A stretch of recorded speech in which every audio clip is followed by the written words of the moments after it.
네, 안녕하세요. 동그라미 명수입니다. 자, 오늘 시간에는 내년에 이제 올해가 얼마 안 남았죠? 이제 지금 녹화한 날이 11월 30일. 오늘 11월 말인데 이제 12월 한 달 남았습니다. 올해가. 지금 뭐 월드컵도 있고 이제 포르투갈전을 앞두고 있죠. 하지만 그보다 더 중요한 거는 지금 내년에 기준금리가 어떻게 되냐. 지금 전망이 다 달라가지고 저도 지금 저번 영상에서 전망을 해드렸었는데 지금 뭐 JP 모건이라든지 골드만삭스, 모건 스탠리 전망이 다 달라요. 전망이 다 달라가지고 지금 누굴 믿어야 되냐. 근데 전망이 다를 수밖에 없는 게 경제는 살아 움직이는 생물입니다. 생물이기 때문에 계속해서 수정을 해요. 연준도 틀리고요. 연준도 틀리는데 뭐 은행들이라고 뭐 안 틀리겠어요? 그 다음에 뭐 소위 전문가라고 하시는 분도 다 틀리죠. 틀리는 걸 염두에 두고 맞추는 게 중요한 게 아니라 그래도 어떤 그런 오차 범위, 오차 범위 안에만 들면 됩니다. 그걸 막 예를 들면 뭐 하락하는데 상승한다 그러고 상승하는데 하락한다 그러고 이렇게 틀리는 건 문제가 있지만 조금씩 조금 이제 전망이 다 다르거든요. 그래서 그거를 오늘 한번 알아보겠습니다. 자, 연준 위원들이 갑자기 매파적 발언을 하고 나섰어요. 갑자기 이제 금리 인하는 2024년에나 할 거다.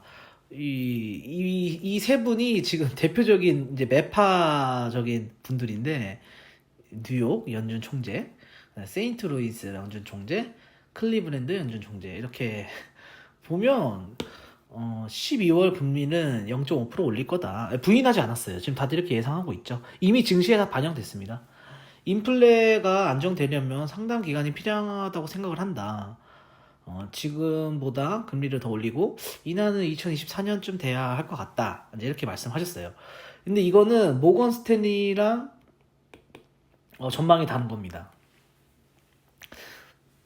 모건 스탠리는 내년이면 물가가 완전 빠르게 하락한다 이렇게 말했거든요. 근데 이 연준 총재, 뉴욕의 연준 총재님은 이렇게 말씀하셨네요.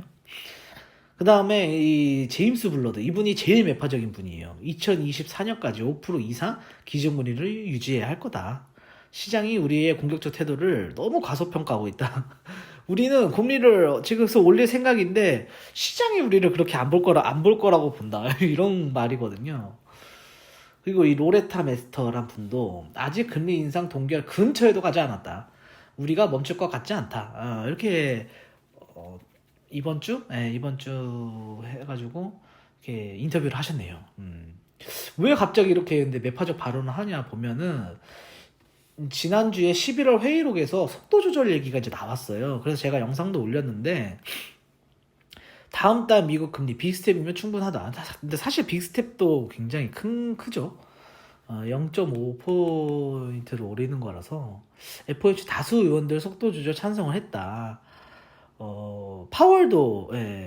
파월도 지금 기자회견에서 금리 인상 속도 조절을 시사한 바 있다. 그래서 참석자 가운데 상당 규모의 다수가 조만간 금리 인상 속도를 늦추는 게 적절하다고 판단했다. 근데 소수는 속도 조절에 반대했다. 이 소수가 누구냐? 앞에서 말했던 요 세 분입니다. 그래서 이분들은 지금 이 경제가 억제 영역으로 진행했다는 또 인플레이션이 압력이 상당히 완화됐다는 더 확실한 증거를 확보하는 게 우선이다. 이 말은 CPI랑 이제 실업률이죠. 실업률 지표를 보고 이거보다 선행하는 이제 기대 인플레이션을 본다는 얘기예요. 이거 좀 어려우니까 뒤에 가서 또 설명드릴게요. 와, 무슨 근데 이제 이 사람들이 하는 얘기 뭐냐면 최종 금리는 어디까지 그럼 할 거냐 이제 이런 회의할 때 여기서 조금 이제 부딪힌 것 같아요. 그래서 유동적이다 이렇게 표현을 했거든요. 7%까지는 아니더라도 그래도 5% 이상은 해야 되지 않냐 우리가 이제 이렇게 말을 했다고 해요 다들. 비둘기파로 분류되는 크리스토퍼 윌러 이사도 금리 인상은 멈추지 않고 지속될 거라고 경고한 바 있다. 이런 거 보니까 저는 4.5%에서 이제 멈출 거라고 봤는데 아닐 것 같습니다. 왜냐면은 지금 기대 인플레이션이 안 꺾이고 있어요. 인플레 정점은 착각이다. 그래서 제가 지난 영상에 인플레이션이 여기 7.7% 나왔잖아요. 그럼 이제 이번에는 그 CPI 발표 전에 이제 CPI가 발표가 되는데 연준 금리 FOMC 회의 전에 CPI가 발표되거든요. 그래서 지금 CPI 선행지수 역할을 해온 수치가 또다시 오르고 있기 때문에 다시 TO를 가능성이 열려 있다. 지금 이렇게 말을 했어요. 예상을 했는데 이게 뭐냐면 이게 기대 인플레이션입니다. 기대 인플레이션. 선행지수 역할을 해왔다. 그래서 기대 인플레이션 수치는 지금 미시간대랑 뉴욕 연방은행, 이게 이제 뉴욕 연방은행 그 표거든요. 그래서 내려갔다가 지금 다시 5.9%로 올라갔습니다. 그리고 5년 기대 인플레는 9월 달에 2.9%에서 10월 3.0으로 또 상승했다. 기대 인플레가 꺾여야 돼요. 이 기대 인플레에 대해서 말씀드릴게요. 그래서 이게 일시적인 물가 하락일 수 있다. 이제 이렇게 보는 거죠. 자, 미시간대 소비자 기대 지수, 그 다음에 기대 심리 지수, 이렇게 세 개를 한번 봐보면, 지금 11월 24일 날 발표한 게 55.6이 나왔어요. 이게 지금 계속 이렇게 꺾여가야 되는데, 지금 안 꺾였죠. 거기다가, 지금 기대 심리는 4.9%로 지난달보다는 줄었지만 크게 줄지가 않았습니다. 확 또 이제 계속 줄어가야 되는데, 그다음 심리 지수도 올랐어요. 지난주에 비해서 이게 좀 올랐기 때문에 이 기대 인플레이션을 꺾어야 되는 이유는 우리가 만약에 물가 당장 내일 뭐 식료품이나 이런 게 오른대요. 그러면 오늘 가서 사거든요. 우리나라는 이제 뭐 사재기 현상 이런 건 없지만 미국이 굉장히 그게 심하거든요. 물가 상승 기대 인플레이션은 물어보는 겁니다. 지나간 사람들한테 너 물가 앞으로 떨어질 것 같아? 오를 것 같아? 이렇게 물어보는 거예요. 근데 안 떨어질 것 같은데? 오를 것 같아? 이렇게 말을 하기 때문에 그럼 물가 상승을 예상한다는 거잖아요. 그러면 갑자기 수요가 폭발해서 사재기 현상이 일어납니다. 그럼 물건을 다 사면은 수요가 갑자기 늘어나니까 물가 상승이 이어지거든요. 그래서 이 연준에서 기대 인플레이션을 보는 거예요. 근데 기대 인플레이션이 안 꺾였기 때문에 일시적인 현상이다. 이렇게 보고 있는 거죠. 그래서 기대 인플레를 꺾으려고 지금 연준에서 이렇게 매파적인 발언을 하는 게 아닌가, 이제 이렇게 생각이 듭니다. 그래서 각 은행들의 이제 기준금리 예상치를 보면 JP 모건, 연준 내년 3월까지 기준금리 100bp 추가 인상할 것 같다. 그래서 12월 달에 0.5 올리고 2월과 3월에 0.25씩 올려서 5%, 5%로 한동안 유지하지 않겠냐. 2023년에 1년 정도 유지하고 2024년 돼서야 정책 기조를 보일 것 같다. 이거는 저 연준 의원하고 말이 똑같죠. 2024년 돼야 금리 인하한다. 근데 골드만삭스는 더 보수적으로 봅니다. 2023년은 올해보다는 덜 괴롭겠지만 얻는 것도 없다. 그래서 연준 내년 5월까지 금리 인상할 거다. 요게 3월까지라고 그랬는데 여기 5월까지라고 했어요. 5월에 이제 0.25를 더 올려서 5.25, 5.25 하고 그 다음에 5월 이후에 이제 인상을 멈출 거다. 상반기까지 올리고 하반기부터 이제 좀 지켜본다. 이런 거죠.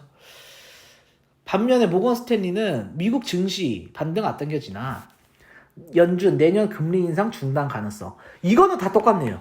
금리 인상을 중단한 거는 JP 모건이나 골드만삭스나 모건 스탠리나 다 똑같은데 이제 모건 스탠리는 내년에 이제 금리 인상을 멈추겠지만 굉장히 빠르게 물가 하락이 올 거다.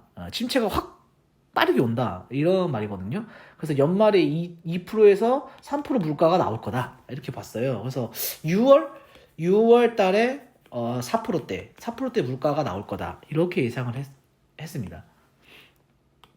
그래서 시장 전망을 지금 해보면 올해는 뭐 이제 거의 확실시 된 것 같죠. 12월 이제 13일, 14일 날 0.5 빅스텝을 예상하고 있고요, 다들. 그래서 최종은 4.5% 다 예상해서 아마 증시에서 반영한 것 같고, 문제는 이제 내년이죠. 내년에 물가 하락이 이제 본격화 될 건데, 저도 말씀드렸죠. 이번에 CPI 나오는 거 보면은 확 느낄 거예요. 이번에 CPI가 7.7 무조건 한 이하로는 나와줘야 되는데 뭐 7% 초반대까지 떨어지면 너무 좋고, 그러면 이제 물가가 확 잡히고, 실업률도 내일 발표입니다. 내일 발표라서 내일 또 실업률 확 올라가면은 3.7이었죠. 3.7에서 4% 이상을 찍으면 너무 좋을 것 같은데. 그래서 연말 물가가 2%에서 3% 정도로 떨어질 것 같다. 그래서 내년에 FOMC 회의가 1월 31일부터 2월 1일 날 이렇게 딱 결쳐 있어요. 1월 말하고 2월 초. 그래서 0.25 올리고 3월과 5월에 0.25로 올려서 지금 5에서 5.25% 이거를 내년에 유지할 가능성이 큽니다. 왜냐면 연준도 그렇고 지금 뭐 JP 모건이라든지 골드만삭스가 이렇게 예상하는 거 보면 사실 얘네들이 잘 맞추거든요. 그래서 이 금리 인하는 2024년에 피벗을 할 것 같다 이렇게 지금 예상을 하지만 경제가 갑자기 이렇게 안 좋아지는 거를 지금 바라야 되는데 과연 안 좋아질지 그래야 피벗을 빨리 내년이라도 할 텐데 저는 내년 4월을 예상했거든요. 4월 4.5에서 3개월 지켜보고 4월 달에 피벗을 한다. 그래서 내년 하반기에는 이제 선회하지 않을까 이렇게 생각을 했는데 금리 인하를 하지 않을까 생각을 했는데 지금 굉장히 매파적인 발언도 그렇고 JP 모건이나 이렇게 은행들이 예상하는 것도 보면 내년에 5%에서 상당 기간 멈춰 있지 않을까. 어디 하나가 지금 또 죽어야 끝낼련지 이게 참 금리 하나 때문에 부동산 시장도 그렇고 지금 다들 너무 힘들어 하잖아요. 그나마 우리나라 이제 한국은행 총재가 잘 방어를 하고 있기 때문에 또 어려운 시장인 만큼 또 잘 헤쳐나가야죠. 이 시기를 버텨야 됩니다. 2024년 참 내년 2023년이 어떤 또 한 해가 될지 참 기대가 됩니다. 그래서 내일 이제 실업률 발표 나오니까 내일 실업률 발표 보고 또 영상을 준비해서 올리겠습니다. 네, 오늘 영상 여기까지 하겠습니다.